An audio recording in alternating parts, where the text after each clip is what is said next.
Well, how many athletes have the opportunity to say that they were the best in the game?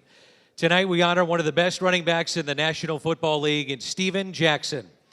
The Oregon State University product accumulated more rushing yards and more yards from scrimmage than any other player from 2005 through 2012 and appeared in 3 Pro Bowls. In 2010, Jackson became the franchise leader in rushing, surpassing NFL Hall of Famer Eric Dickerson. In 2012, Jackson became the 27th running back in NFL history to rush for over 10,000 yards, and the 6th running back in league history to compile 8 consecutive 1,000-yard rushing seasons. He is still the Rams' all-time leading rusher with 10,138 yards and is 3rd with his 56 rushing touchdowns. What a career. Please welcome to the St. Louis Sports Hall of Fame with your applause, Steven Jackson.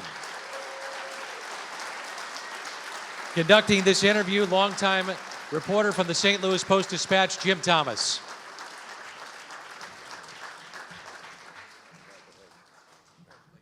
Thank you. First of all, as a youngster in South St. Louis, Saturday nights we delivered the early edition of the Post-Dispatch. At every door, when I delivered the paper, guess what was on TV? Wrestling at the Chase. They forgot to mention roller derby. Anybody? Any of you old remember roller derby? Joni Weston and the Bay Area Bombers.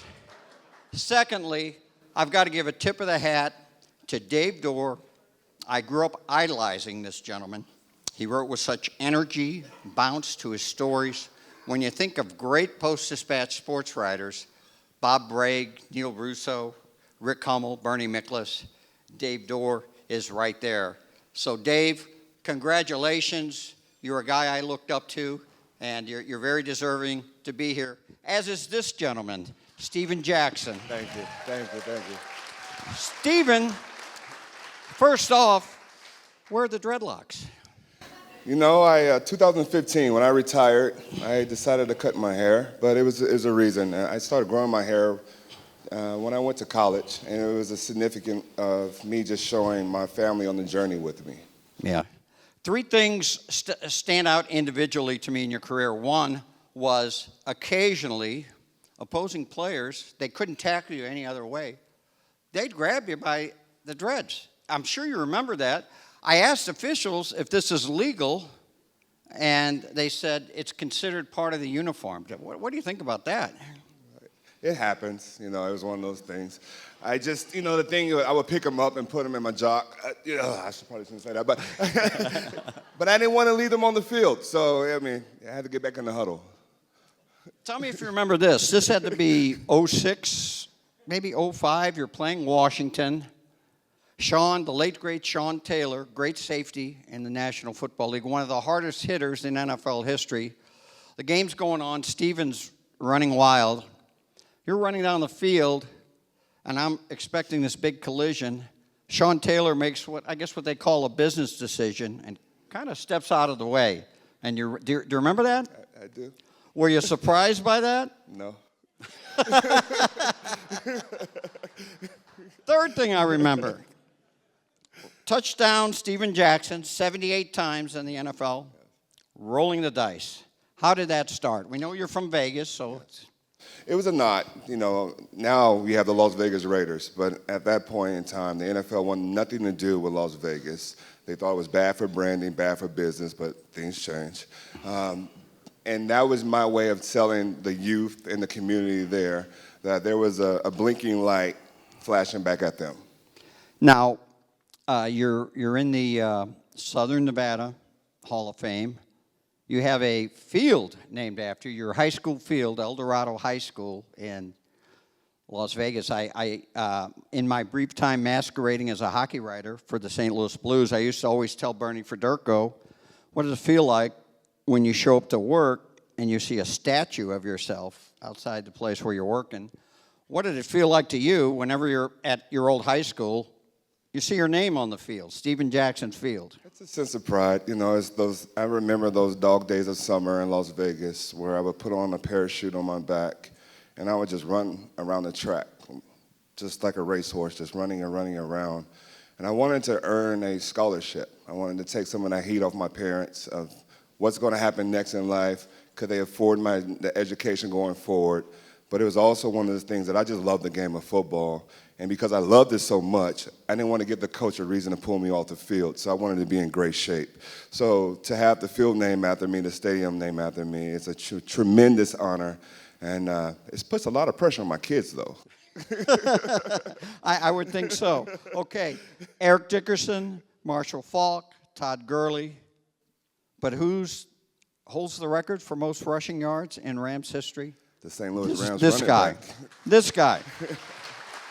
Over 10,000 yards. So I want you all to kind of go wide angle, look up here on stage. You have the greatest running back. You know, Marshall may have some argument, but in terms of numbers, the greatest running back in, I'll call him St. Louis Rams history.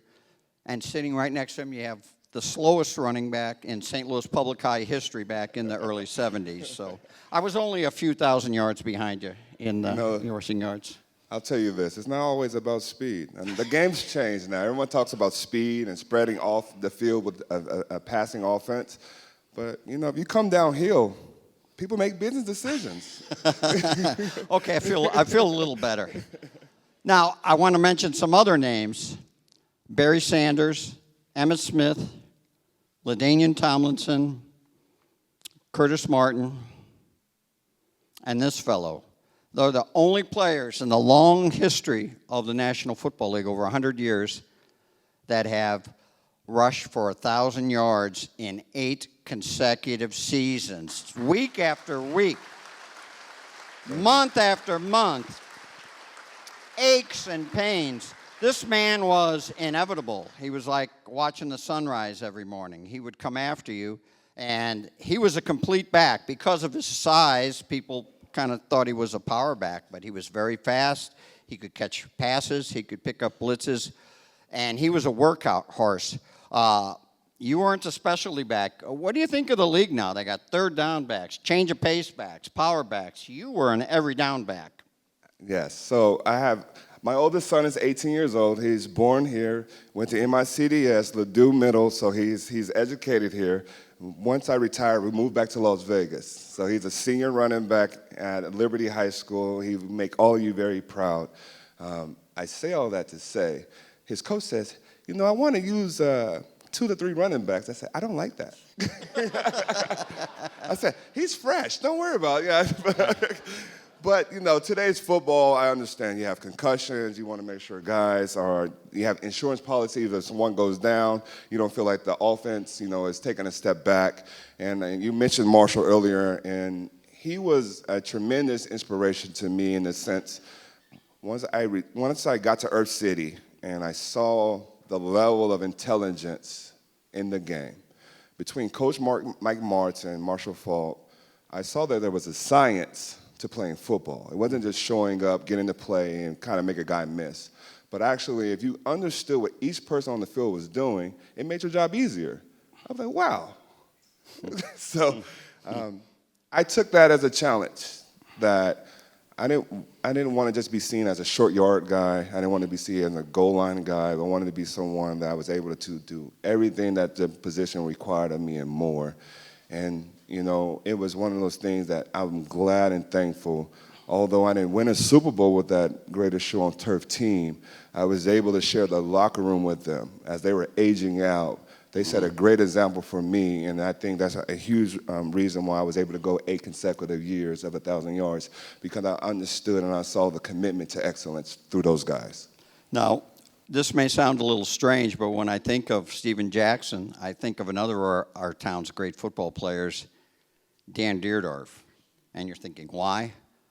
I'm thinking of a remarkable player that, for the most part, no offense intended to your former teammates, played for unremarkable teams. Steven played in 2 playoff games as a rookie and then didn't get to play in another playoff game. What was that like going through? You went through, my gosh, Mike Martz, Joe Vitt. 6 coaches in 9 years here. There you go. He's done this shorthand. And what was it like? You always showed up to work. You always showed up to work hard. and with a smile on your face. What was it like playing for teams that didn't often have the success at the end of the day? You know, when I prayed, I always prayed that I would be able to do something I loved. I never fathomed that it would go through the lean years that you mentioned. So made the playoffs my rookie year. I wouldn't make the playoffs again until my 12th and final season, right? So there was a long drought in between.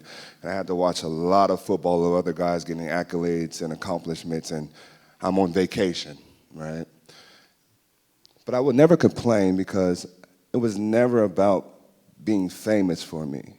I just wanted to play football, right? So doing so, this town, this city showed me that you just show up every day with grit.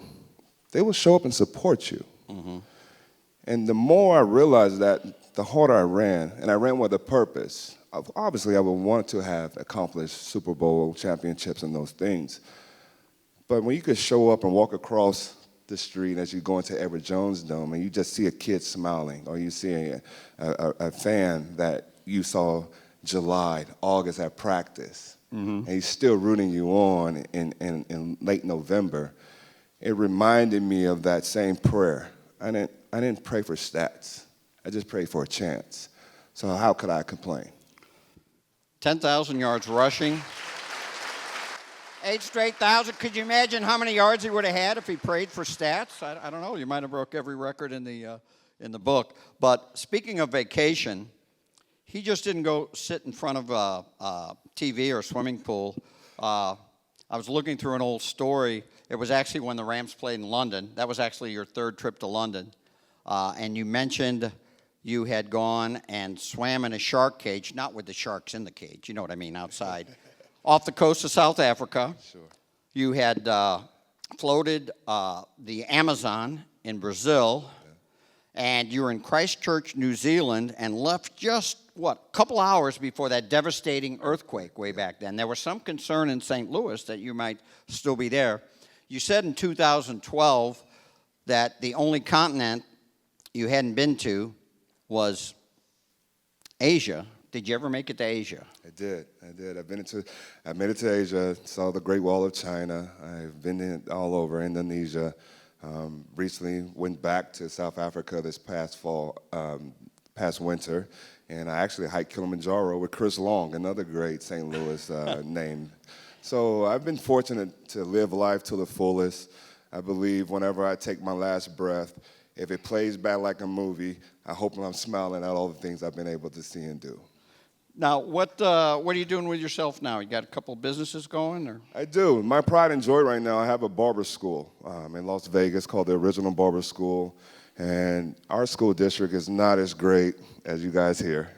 And because I saw that need, I wanted to help young people find their purpose in life. I believe a lot of us, if you just realize that you have something to give back to the community, it makes you feel a lot better about waking up and doing something with your life. So starting the Barber College, the Original Barber School, I've been able to I've been able to help over 100 young people find a career path. In doing so, we give affordable haircuts, $5 to children, $10 to adults. Not only do you help people feel better about the way they look when they leave the building, but you help young people get practice. And football is one of those sports you practice more than you play, and that's what I practice. That's what I preach to the barbers. Do you give a senior discount, or? You could be on my tab for free. Who do you have anybody here, Stephen? I do. I have two great gentlemen here, Ricky and Silk. Two guys that helped take care of me throughout my career.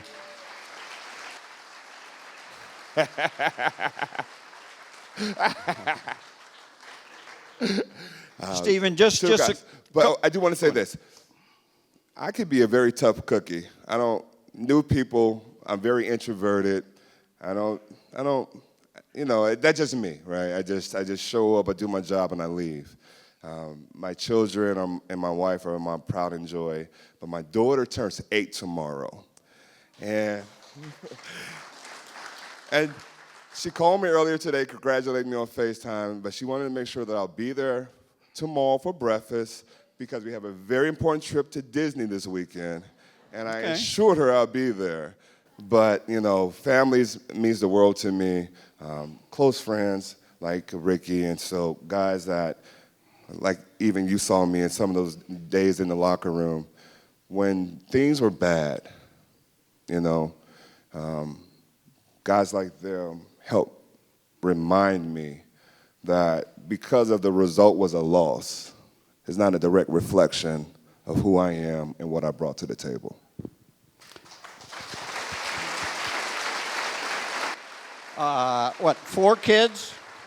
I have four children, 3 boys and a girl. So my And daughter has me wrapped around her finger. I'll admit it. And the oldest recently committed to Oregon State. He did. And what position does he play? He's a receiver and a running back. I'm very Running proud back. of him. Very Imagine proud of that, him. huh? Yes.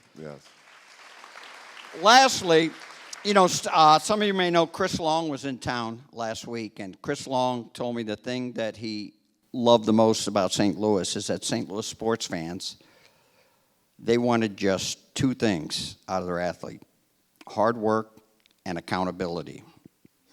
That's this gentleman. Hard work and accountability. Through good times and bad, I want to tell you, it's easy for an athlete to stand in front of the cameras and microphones when they've scored 2, 3 touchdowns or rushed for 100 yards, which Stephen did many times in his career, but to stand there when times are tough, when you have losses, whatever. Among all his accolades and all the statistical achievements, Stephen Jackson always represented the city with class and dignity on and off the field. Stephen, congratulations on being inducted into the St. Louis Sports Hall of Fame. Thank you.